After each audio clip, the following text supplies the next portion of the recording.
just a segue for that, I'll be thinking. So if you're looking at a case for change, and we're trying to use that as an entry, have you seen any, or what are your thoughts about compelling vision? You know, if you want somebody to, you know, maybe look at things differently, you've got to offer them a more compelling vision than the one they've got.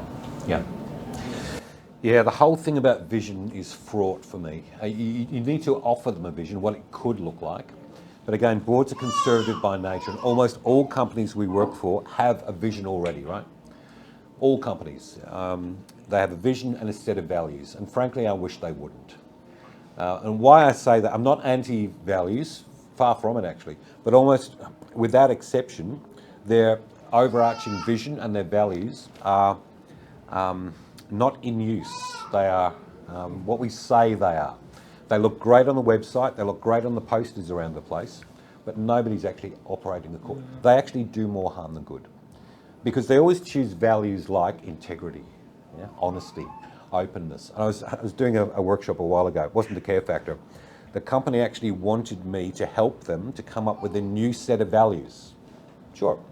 So what that meant was I attended a lot of their senior leadership meetings, see what they're talking about a lot, and then work out what I think their values might be. And after all the meetings I attended, my thought was, all right, well, it sounds like one of your core values is shareholder return.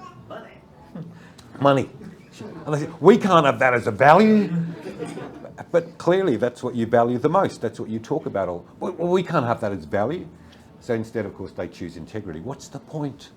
At least if you're saying shareholder value, your people know what they're signing up for. What we tend to do is create this grand vision and a beautiful set of values that nobody lives up to. Now, when we think back about trust, that is a very clear message. The workforce know what the values are sometimes, not always.